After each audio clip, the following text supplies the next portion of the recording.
Good morning. Good morning. So by a show of hands, who here works with nonprofits or has given to a charity or volunteered for a cause? Wow, that's nearly everybody. Well, wonderful, because today I'm going to talk to you about how you can be better at giving, how you can be a better philanthropist, and how we can really make a better, more sizable impact in our communities.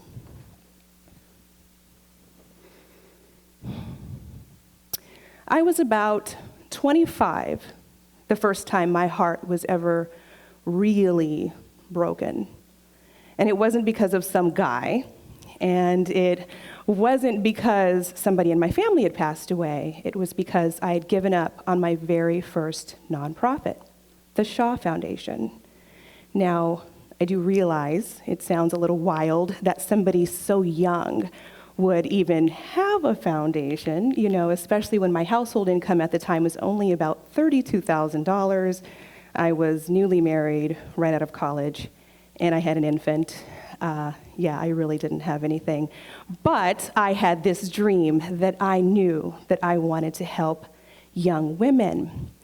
And when it failed, after I had given it everything that I had, I was hurt so badly that I nearly gave up on my nonprofit work and on volunteering and philanthropy altogether until I figured out a better way to provide for these girls and to still be a champion for them, because that's ultimately what we all want, right? Now, I'm a philanthrepreneur. So, I didn't make that up, by the way. A philanthrepreneur is somebody who approaches philanthropy with an entrepreneurial mindset. They use certain business tactics in their approach to philanthropy. They think about the long term. They think about how they can make a more sizable, measurable, strategic impact on the community. And I didn't do this because I set out to be like Bill and Melinda Gates or like Sir Richard Branson or Steve Case, nothing like that. I did it because I found out the hard way that sometimes just running out, starting organizations, or volunteering until your fingers go numb just isn't enough to make an impact in the community. We really do need something more. So here's what happened. When I was 23, I started this foundation. Shah is my maiden last name, but it's also an acronym for my personal why, which is shaping healthy adolescent women. The reason this was so important to me is because I had a number of issues with stability growing up. I witnessed domestic violence in my home. We moved around a lot. My father wasn't in the home. And unfortunately, he passed away when I was just 17 from a drug overdose. So I really didn't have that sense of stability, and I have a very, very hard time making friends. And I'd have to say it really wasn't until I had gone away to college and, really started to develop a network of mentors and people that genuinely poured into me that I really found a stronger sense of self.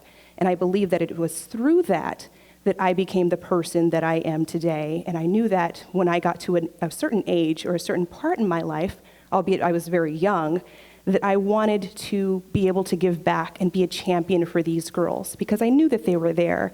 And if I knew people made the difference for me, I wanted to be the difference for them. Unfortunately, within 2 years, my tiny little organization had gone through about 3 board members, about 10 failed program ideas. I had gone through all of my money, and I always found myself begging and pleading and scraping with people, just come to my events, just give me $5. I was a professional beggar. I was. That's kind of what we turn into when you get really, really involved into it. And it really wasn't until I realized that we were sinking that I started to reach out to other people and ask them for help. And I went to my mentors. I went to the people that I really trusted and I thought would give me the answers, only to find out that they too had made a lot of the same mistakes. They too had put friends and family members on their board of directors. They too had put all of their money into their programs, or they weren't even improving the programs. And when I, decided that I was going to try to make a new, fresh approach to development or fundraising, I remember even approaching some of them and saying, well, what is the best way to approach development? And they'd say, what's development? We just ask for donations.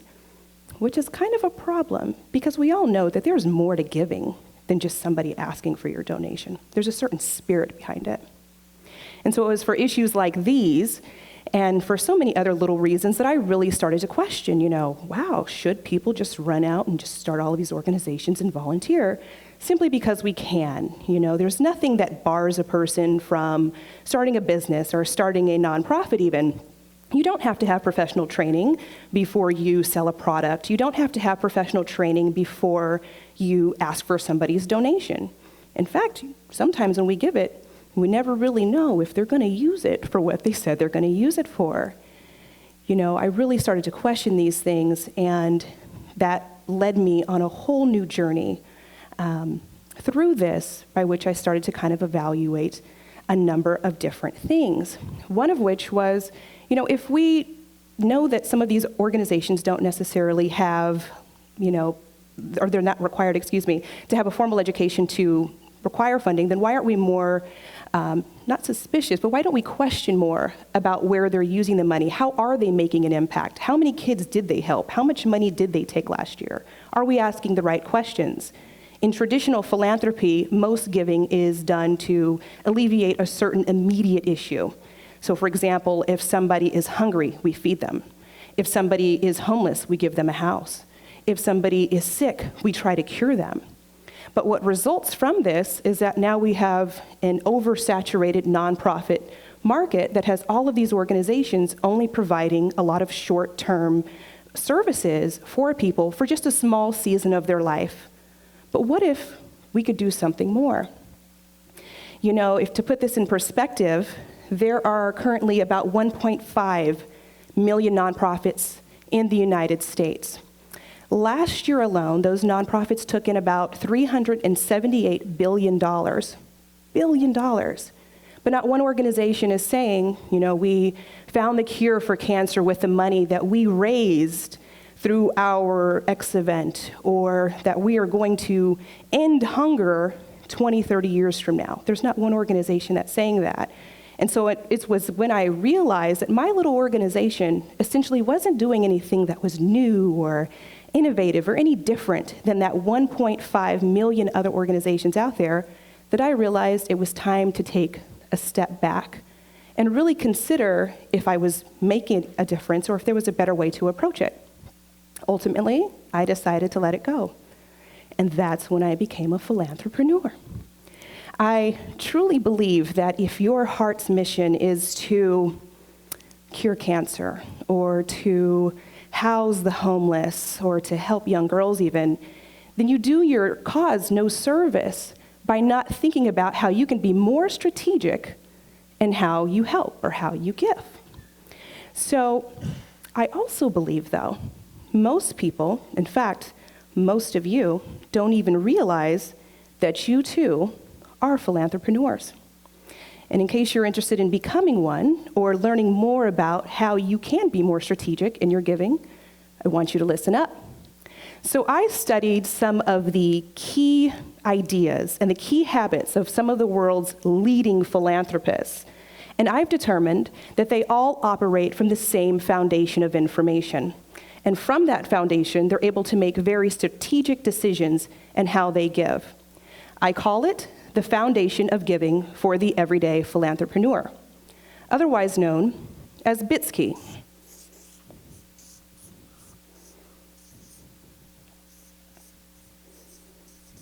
Okay, so the first thing you need to know is that you have options. Most of us, when we think about giving to a cause, we automatically assume in order to make an impact in that area, we have to give to a nonprofit. That's not true. There's something new. Maybe you have heard of this, maybe you haven't. Benefit corporations. It does exactly what it sounds like it does. It is a corporation that has legally defined terms in its goals that make sure that they make some form of an impact on society or on the environment. I believe right now this type of corporation is available in about 30 different states, including the District of Columbia.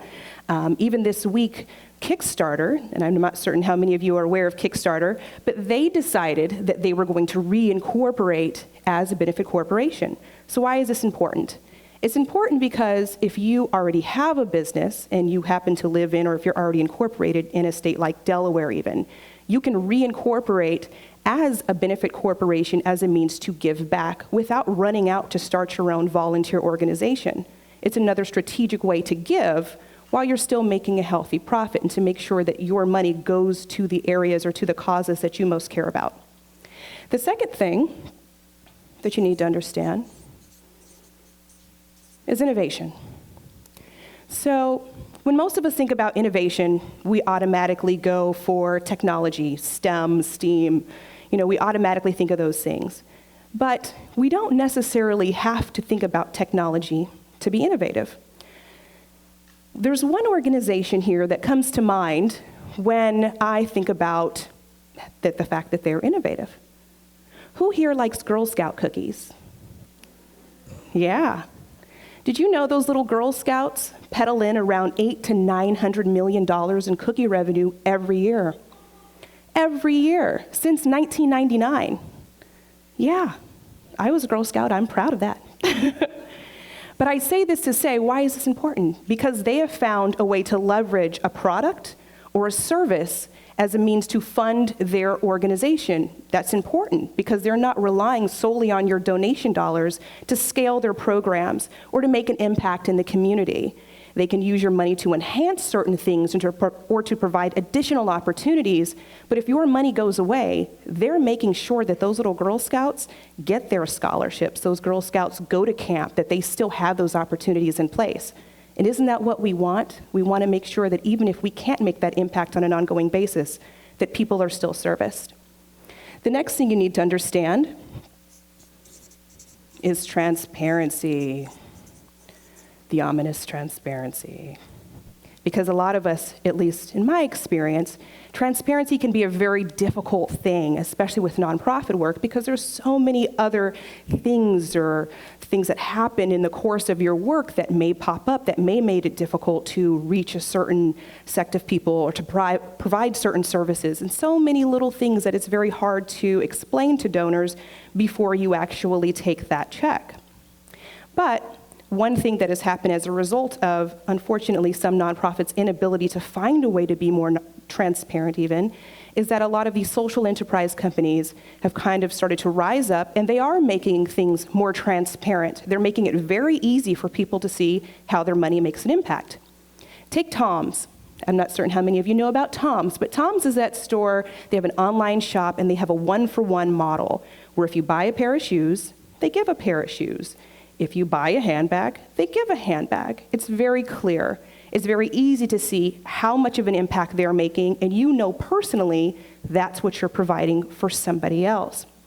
I think when we all start to consider how we can, be more strategic in how we give and ask some better questions about the types of people or the types of programs that our money will fund, that organizations will find a way to be more transparent, because we'll be putting a little more pressure on making them figure out how they can make something that's more workable, that's clear, that makes it more comfortable for us at least to know that our money is going to the right place.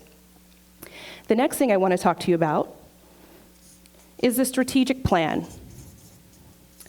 So I don't know how many of you know this, but a strategic plan is no different than a business plan. A strategic plan is what really gives a nonprofit guidance. It's usually updated maybe once every year, once every 4 years, depending upon the organization. What you need to know about it, though, is that if the organization's going to be making any major moves, if they're going to have any partnerships, if they're going to be giving any major amounts of money, if they're going to be acquiring land, you kind of want to know that, right? You want to know if they know. So the thing that you should know is that why not ask about it? Ask people before you hand them that check, what's in the strategic plan? What are you guys going to be doing 5 to 10 years from now? That information is determined far in advance, so they should know. Most of us, I think, kind of have this one and done mentality where we have that one organization we know we give to. We cut that check, no questions asked. But what if we took that couple of extra minutes to say, What are you guys actually going to be doing in 10 years? How do you know they're not taking the check now to cure some immediate thing, but 10 years from now, they're not going to be any better off than where they are this moment? The last thing I want to talk to you about is key, but key is actually short for key players. So I have a funny story to tell you about key players. So when I found out that a philanthrepreneur was a thing and that I didn't just make this up, I did a little bit of Googling around, and I got online and I found this itty bitty Wikipedia page. And on the page, it has like a little one-line description, and then it has a list of some prominent philanthropreneurs. On the list, what name pops out? Bill Gates. And so I do what anybody does in 2014, 2015 that wants to talk to somebody. I got on Twitter. And I decided I was going to engage Bill Gates on Twitter. 140 characters. I think I said something like, "Hey, Bill," because we're on a first-name basis. "Hey, want to talk to you about this thing called philanthropreneurship. I'm going to be available. I can avail myself for you." Right. Yeah, I know, in hindsight, 2020 vision, yeah. I can avail myself to talk to you about this new idea because I want to bring it to people. I want to show people how they can be more strategic and more innovative. I was so pumped up. I was over the moon. So a few days later, I get a notification on my phone from Twitter, and oh my gosh. I was out at the store with my kids, and they were hopping around, and I was like, oh, I can't do this right now. I have to be prepared for my Bill Gates moment. So I'm like, children, it's time to go. I think I put down everything I had. I don't even remember if I checked out. I flew down that street. I put the kids in their room, turned on Nickelodeon, and I was like, okay, here's my Bill Gates moment. Check my phone. It's not Bill Gates. It's nobody. It's absolutely nobody. I think it might have been like an unfollow notification or something like that, which made it even worse. But I say this to say that right now, there aren't a lot of these key players other than these larger-than-life figures that we all know about. Why is that important? Because this creates a unique opportunity for each of us to be those key players, to be pioneers in this, to be forward-minded, to be innovative, to be strategic in how we help people in our causes. You know, the way I see this is that we really don't stand to lose anything by questioning where our money is going or looking at our donation dollars as an investment for our future. So no, I don't think the world needs more volunteers. I think we need more philanthropreneurs, more people that are going to stand up and be accountable for making sure 10, 20 years from now, our children and the people that we really do care about helping are, in fact, helped. You know, one of my TEDx speakers, or favorite TEDx speakers, is Simon Sinek. And in his talk, he talks about starting with the why. And I do believe that we should start with why. I absolutely believe that. But I want to take that a step further. And I want to say, yeah, the why is important, but the how we make the impact, the how we give back, the how we're more strategic is what makes the difference. That's what keeps us going. Let's be accountable for that.